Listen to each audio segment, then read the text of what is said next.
Welcome to another episode of our Rewind series, where we revisit some of the most impactful episodes. Today, we are bringing back an eye-opening conversation with our guest, Simone Milasas. In this episode titled Unconsciously Comfortable in Debt, Simone shares her personal journey with overwhelming debt and how she unknowingly normalized it as a part of her life. Simone not only opened up about her struggles with her finances and how she underplayed her money problems, but she also shares how she made a remarkable transformation by changing her financial story and points of view about money.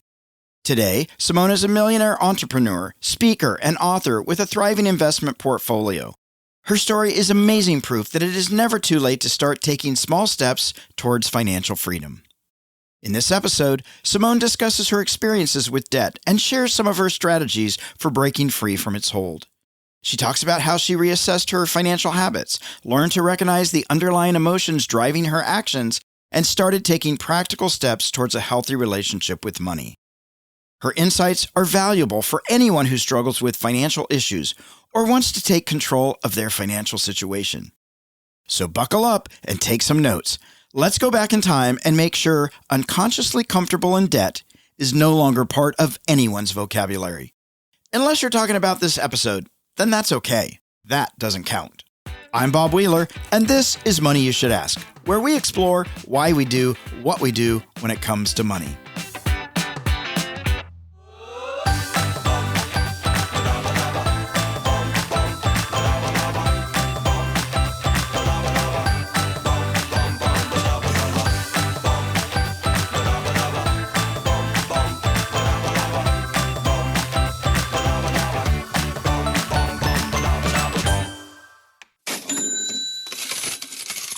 Really, Bob?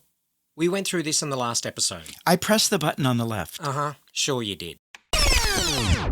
Simone, I'm so excited to have you today. I am so excited to be here. Well, I know it is early for you, as we talked earlier. So I appreciate you getting up at the crack of dawn and joining us all the way from Australia. You are so welcome. And that's what coffee's for. So That's what coffee's glad for. to be here. So, Simone, I know that you can relate to people that have financially struggled. You were in that place. Can you tell me a little bit about your beginning story? When you were a kid, were you a rich kid, a poor kid, middle class? Where did you fall in the community with your family? I'm going to say we were about middle class or just above middle class. Like I grew up in Sydney, Australia, and I went to a private school. We had money, but here's the interesting thing. We had money, and as my family had money, I did this insane, stupid thing as a teenager and as I got older of being so petulant with my hands and my hips going, I don't need your money. And for years, I literally refused any money from my parents because I was like, I can do it all on my own, which didn't create much freedom for me. So we had a little bit of money, but as far as I was concerned, I didn't want it. So it was an interesting youth. And what do you think that rebellious opinion was from? I mean, I'm saying rebellious, but maybe that's the wrong choice. Maybe it was prudent. But what was it that you said, I don't want anybody else's money. I'll do this on my own? I think I was always trying to prove that I didn't need anyone and that I could do it on my own. And it was interesting. My father passed away about 9 years ago. And at one stage, when I did realize I was so in debt, he gave me a $50,000 check. And when I received it, oh, Bob, the look on his face and his body of how grateful he was that I finally received something from him, from the daughter that he adored. And I was like, wow. And I realized how unkind I was being by not receiving from him. So, yeah, I say petulant, shitty, teenage, early 20s daughter. Horrible. Yeah. That makes me think of, there's that saying, it's better to give than receive, which I think is actually false. I think it's better to give and receive. Me too. I think we grow up with this give and take program. I mean, God, look at Christmas or birthdays or anything like that. And in truth, it's like if we were gifting and receiving, like we receive as we gift and vice versa. So I think the world would be a much easier, nicer place if we did start receiving. Yeah, absolutely. How about your mom? Did your mom talk about money when you were a kid? Do you remember anything? Were there little mantras around money? My mom was the complete opposite to my dad in a lot of ways. My dad was incredibly kind and caring and always had my back. And my mom was just like, she's not the kindest person in the world. And she used to say, we're at the dinner table, and I'd always want to talk about money or business because I liked it. And she was like, we don't talk about that at the dinner's table. And I was always like, why? And then she'd start talking about, the kid up the road whose brother won a swimming carnival thing. And I was like, I don't even know them. This is so not relevant to us. But you'd be dismissed as soon as you even mentioned business or money, which I found really strange. So my mum never got me and I never got her. But my dad was like gold for me. Did you have any siblings? Yeah, one brother.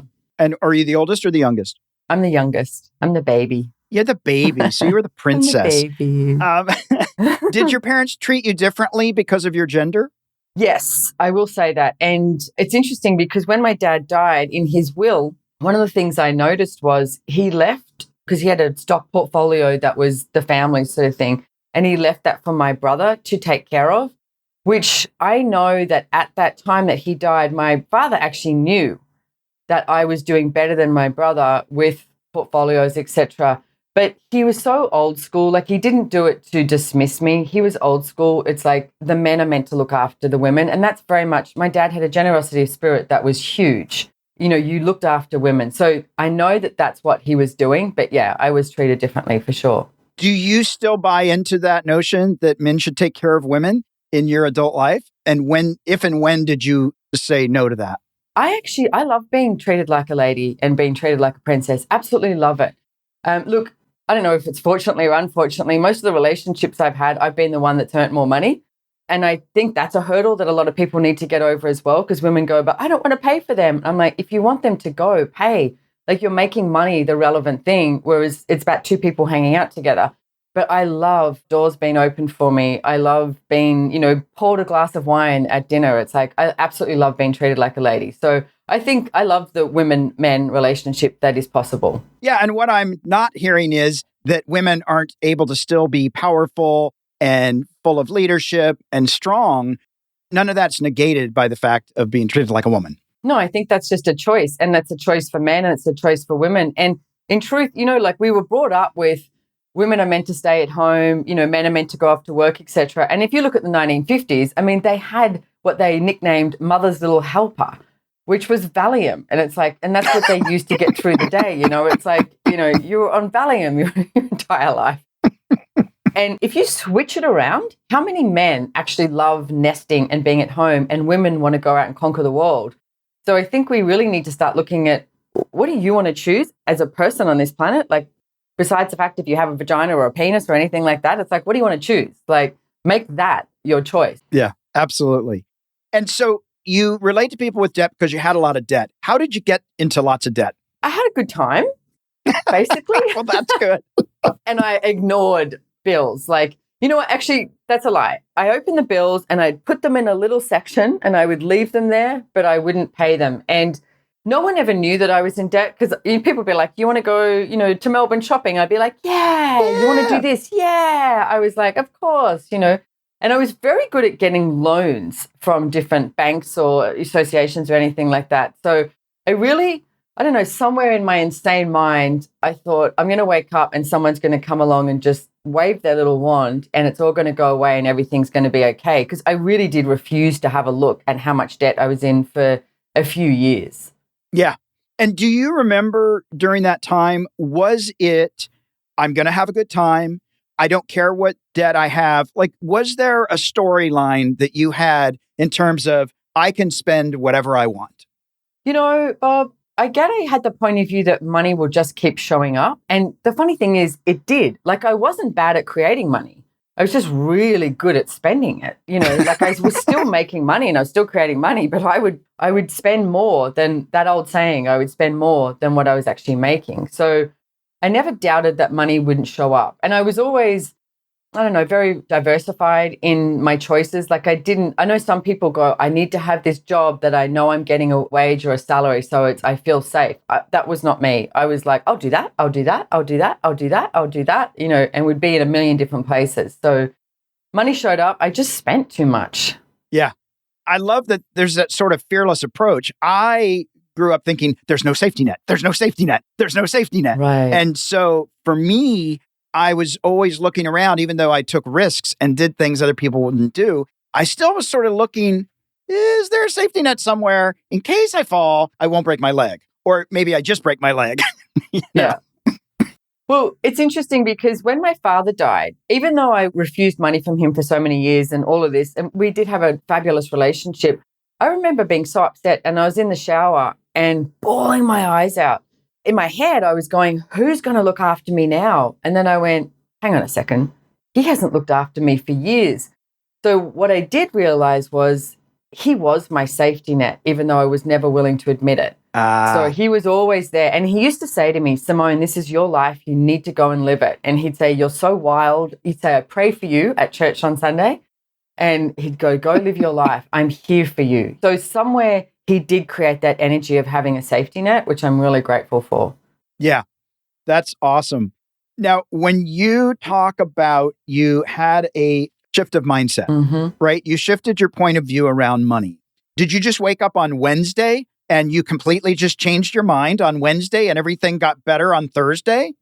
It was a very auspicious moment at 1 minute past 8. No, I'm kidding. Well, yeah, I think that's what people think sometimes, right? I changed my point of view and it happened instantly.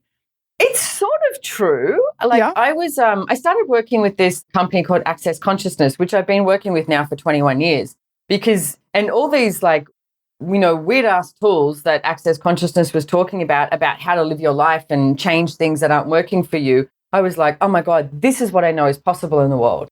So I was using all of these tools and they were working and it was great. And the two guys that actually are from the US, Gary Douglas and Dr. Dane here, I invited them out to do a seminar and it was called Money's Not the Problem, You Are. So I'm sitting in this seminar, I've organized it all, I've done the whole setup of it, and I'm sitting in the audience and they start talking about using these tools to change your financial reality. And I'm going, literally in my head, I'm going, oh, here we go again, blah, blah, blah, blah, blah, blah, and then I went, hang on a moment. Every other tool of access that I've used has worked, but I am refusing to use these tools with money. So I actually didn't tell anyone, which is interesting because I remember at one time I gave up smoking cigarettes and no one was supportive. And the only time I gave up smoking cigarettes was when I went cold turkey and I didn't tell anyone. So I did the same thing with money. I went, I'm going to choose some of these tools and use them. I'm not going to tell anyone and I'm going to see if something changes. There was a bit of an auspicious weekend. So at that seminar that I stopped resisting what was available to me and I started using that. And truthfully, within about 2-3 weeks, there was something that started changing in my financial reality. And I was about 187,000 Australian dollars in debt. And it took me 2 years to get out of debt. Wow. That's super cool. So I want to go back to something. It's been true for me too, as well, is I don't always share my goals with people. I keep it close to the vest because sometimes people will come out and beat it up so badly that I don't even recognize it anymore. I do think there's some truth in protecting when we set out goals, or at least choosing the people we share it with.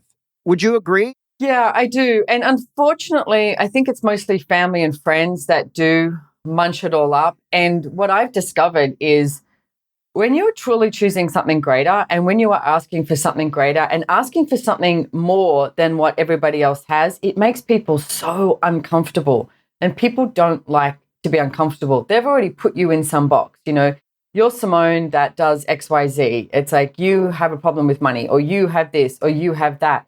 And then when you choose something different, they're like, what? It's like, it's usually so confronting to them. Yeah. This is what I found over the years in regards to everything. It's like, then they have to try and dismiss what you are creating, the greatness that you are creating based on they have to look at themselves. So it's rare to find some people that you can confide in like that.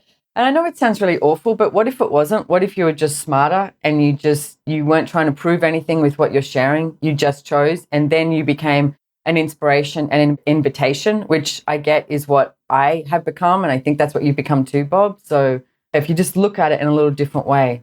Yeah. And because I do, and you talk about this, that people are unconsciously comfortable, whether it's debt or whether it's staying small or whether it's not taking risks. And we get comfortable with that. And when somebody steps up and steps out and gives voice to something bigger, it can be terrifying. Yeah. And look, the comfort thing is something I really discovered, because when I finally sat down in my office and I went, okay, Simone, you have to look at this. And when I did, I sat there and I calculated everything, and worked out that I was $187,000 in debt. And then I started using all these tools, and then fast forward. One day I'm sitting in my office and I realized I had money and I was no longer in debt. And to be honest, I sat there and went, this is it. And I was like, this is not very exciting. Like, where's the fireworks? Where's the marching band? Where's the congratulations? The champagne popping? Right. And what I did discover was 2 weeks later, I realized I had created myself to be back in debt. So I was smart enough to look at that and go, okay, hang on. Whoa, easy, Tiger. What's happening here? What are you creating? And I asked myself, what do you love about being in debt? And I realized I knew it. I was really comfortable in it. I knew how to just get by. I knew how to make enough money to pay the bills. I knew all of that. I had no idea what it would be like to actually have money. And then I made the demand of myself, Simone, what if you actually started to discover what it's like to have money and have excess? Because me, like so many others, I'd have money and I'd be like, where's it got to go? Who can I give it to? What bills do I have to pay? Rather than just having it. Do you find, and there's maybe listeners out there that can relate to this, is there or was there a comfort level of just not being overdrawn or $500 in the bank? And then if it got above that, you got to get it back down to the comfortable bank level.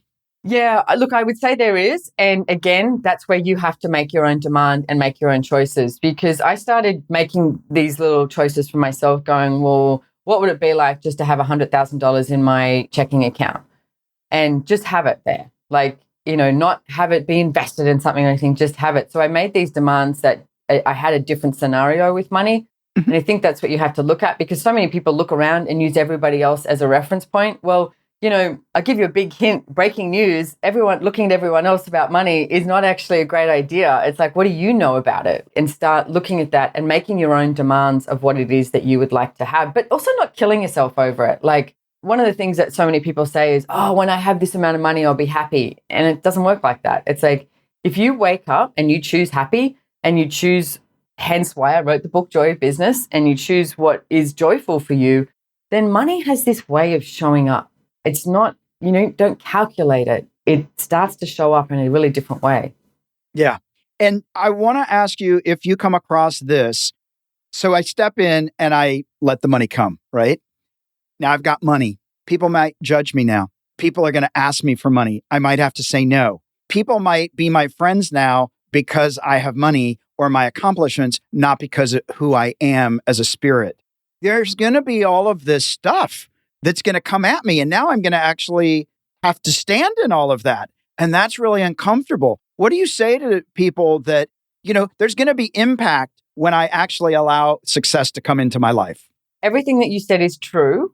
And it's like, that's, I think, the section that so many people look at is, what am I going to do when people, I don't know if they're hanging around me because of my money or because of me, it's or etc. But there's another piece I would like everyone to have a look at is, what if having money is a way that you can change people's lives? And that is the piece I really, really enjoy. Look, on this side, there's lines that you can use. They're like, I would so love to help you out, but I've just invested in something really huge. Why don't you come back and ask me in a year and see if that's there? Whatever. It's like, just because you have money doesn't mean that you have to give it to people. But in the last couple of years, especially with things that are going on around the world, I'm really grateful to have money, because I have been able to help some people out in different countries and different places that was my choice to gift them money and change their lives. And to me, that is part of the joy of having money, is that you can change someone's life by it. So I think this piece here is like the old storyline that people use as a justification for not having it, because they want to be seen as them. Well, you know what? You're going to know. If you're smart enough to know, is someone hanging out with you for your money, or someone hanging out with you because they think you're a really cool person, For me, and what I work on in workshops with people and one-on-one is learning to have difficult conversations. Mm-hmm. I don't think we have been trained, and I think many of us are not skilled at learning to have that conversation of, I'd love to help you out. Today's not the day. Oh, let me just give it to you, right? And we don't learn to tolerate the uncomfortableness of setting strong boundaries or advocating for ourselves and having people say, well, you're so greedy because you're only thinking about yourself. Whereas actually, by looking out for myself, actually, I can help everybody else on the plane. Yes. And I sort of want to reiterate this thing too. Please just practice having money is what I would say, because I was so good at giving it away. You don't have to give it away, but you can be generous or do whatever you need to do. Recently it's like my cleaner was going to get kicked out of her house, etc.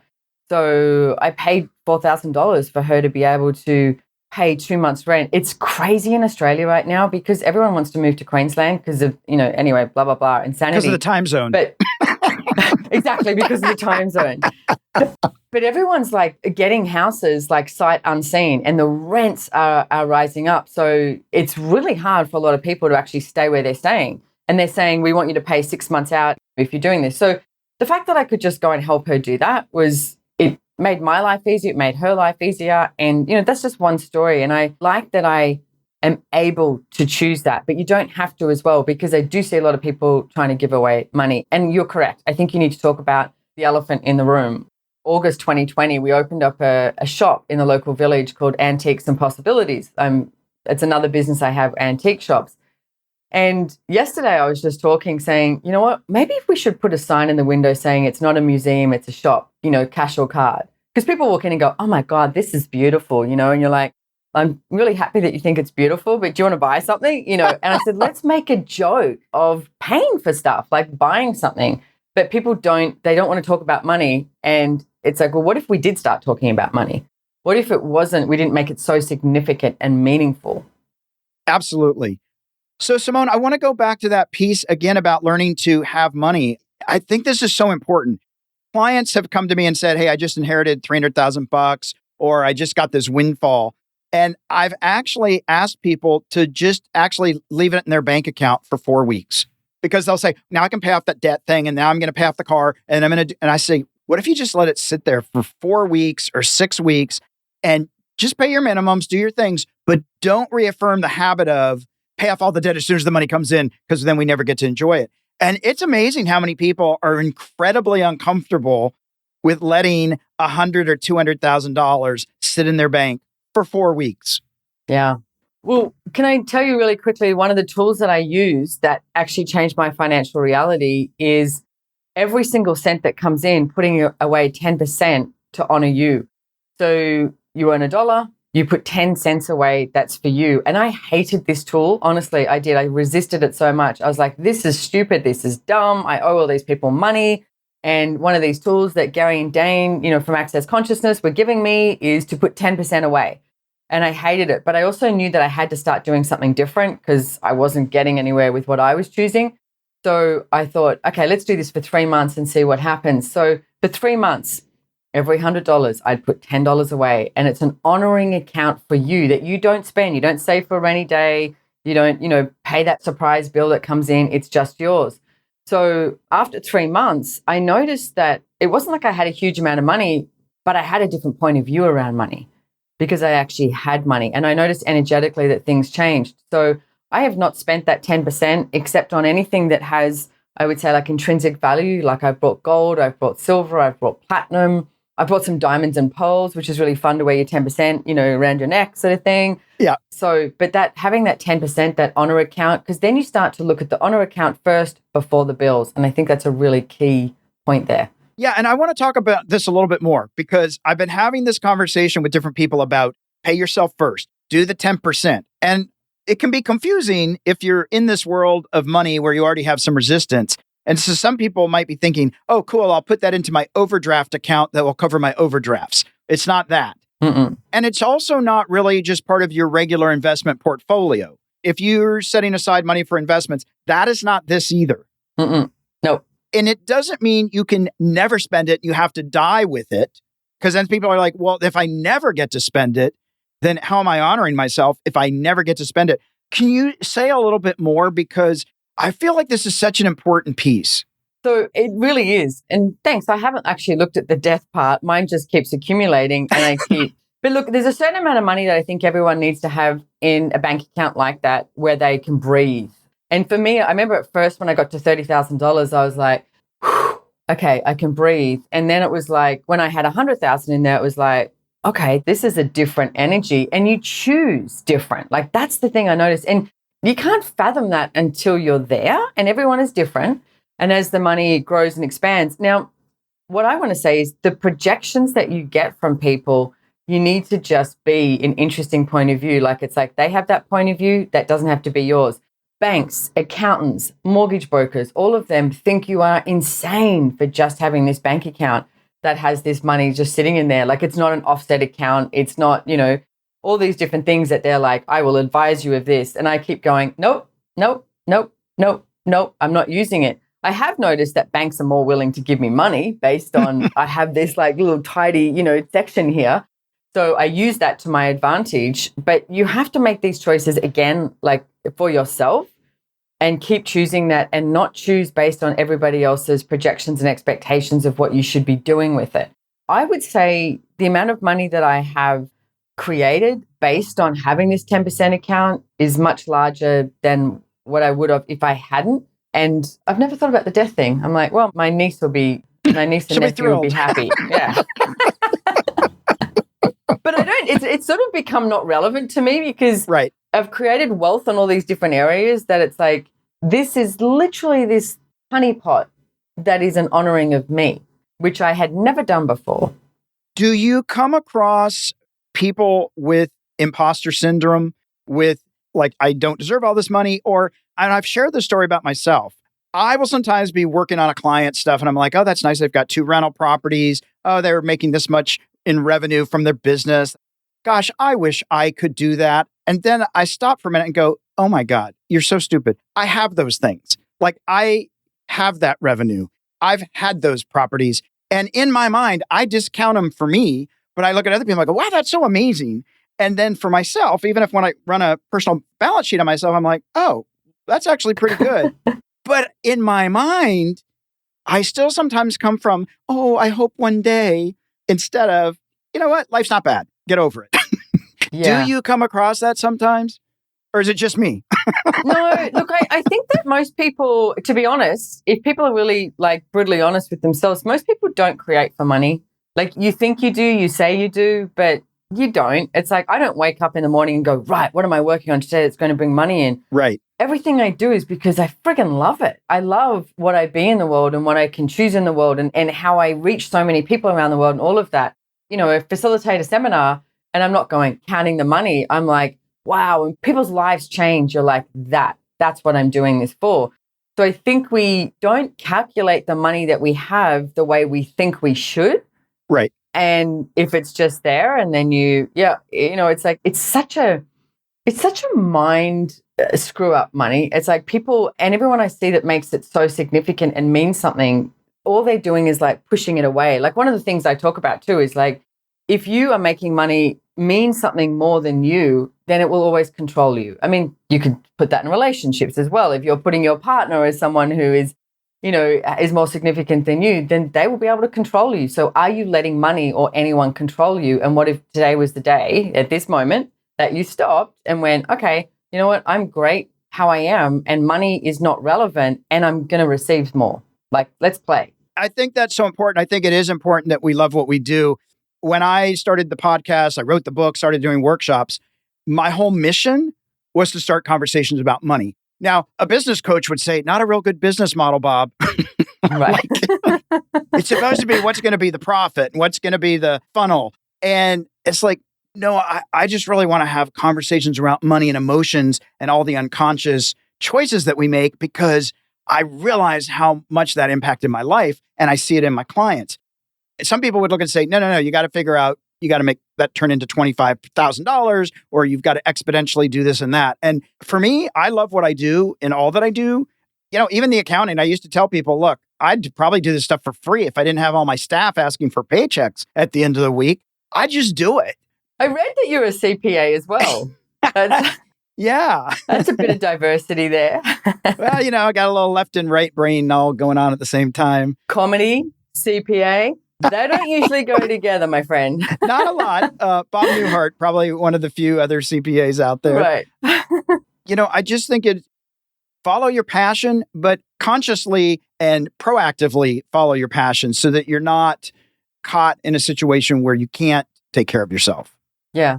And look, I'd say let this whole journey be an adventure. I mean, I often talk about, I've made so many bad choices. Like I've made more bad choices than people have actually chosen. Like stop sitting in your lounge room thinking and wishing what it is you'd like. Like I say there's two different people. One who wakes up in the morning and goes, oh, I wish I had $1 million. And the second one who wakes up and goes, right, okay, what action can I take that will create this? But not having that be this pinnacle. It's like you as a being on this planet is the greatness. Like that's the adventure we have. And if you keep choosing that, then life is going to get greater and greater and greater. It's like, I mean, you talk about death before. It's like on your deathbed, you're not going to be like, I made X amount of money. It's like, did you have a good time? Like, You got to have a good time. Yeah. Yeah. For me, that's my check-in point. Am I having a good time? Is it fun? I'm not always going to be happy, but am I having fun? And most of the time, fortunately for me, I can say that I am. So yeah, we're not going to take it with us. It's not going. Nobody's figured that out yet. Somebody, if they do, it's going to make a fortune. Yeah. Well, Simone, we're at our Fast Five, which is brought to you by Cube Money. It's a cash envelope system made easy, real-time financial awareness without the hassle of tracking expenses and carrying cash.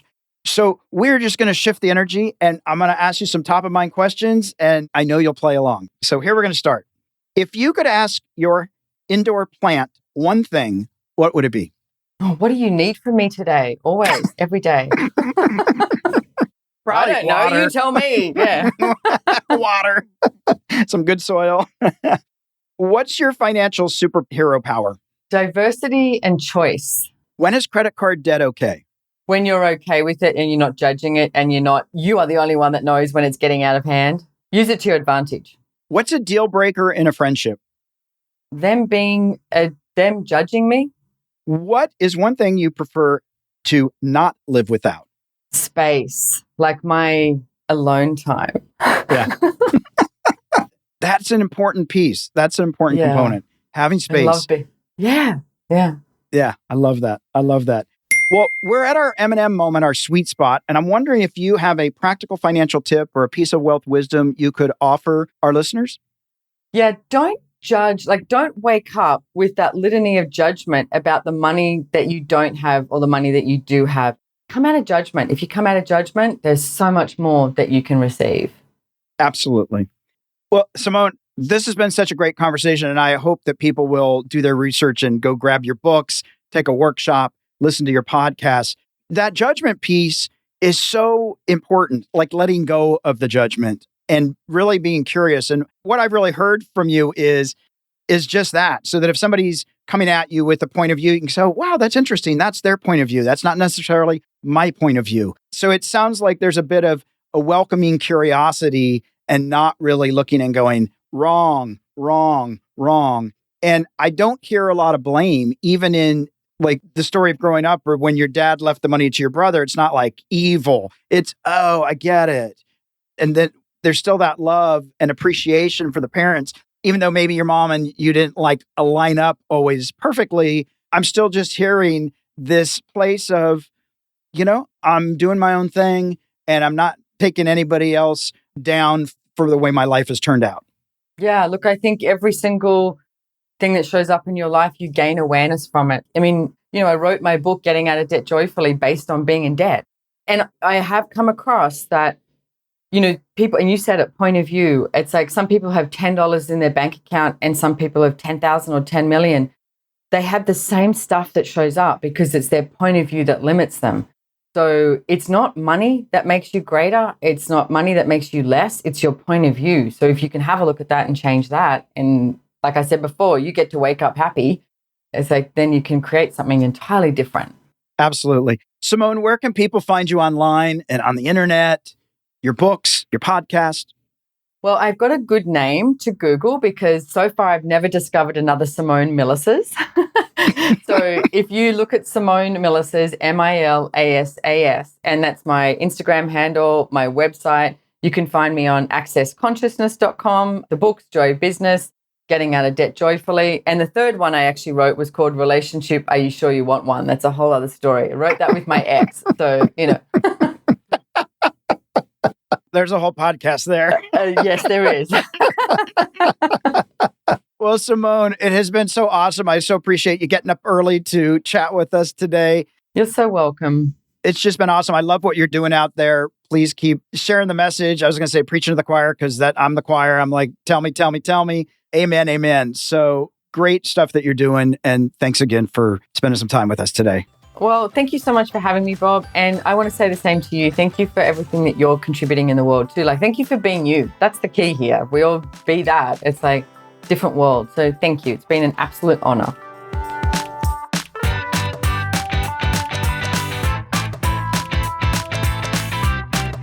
Hey there, Money Master. I hope you enjoyed this episode. Did you learn some valuable insights around your relationship with money? Our guests shared some of their financial epiphanies. You might have experienced one too. Don't just sit there with that aha moment. Share it with us and the world by leaving a review on Apple Podcasts or your favorite podcast platform. Or leave a comment on one of our socials, @Money You Should Ask. Let's spread the word and help others explore their financial health too. But that's not all. Do you want to live in abundance and build wealth that can sustain you and your family for generations to come? It only takes one thing: the willingness to change the way you think about your money. It's time to test your money nerve and discover what's been holding you back from financial freedom. Take the free quiz now at themoneynerve.com and begin your journey towards a prosperous future.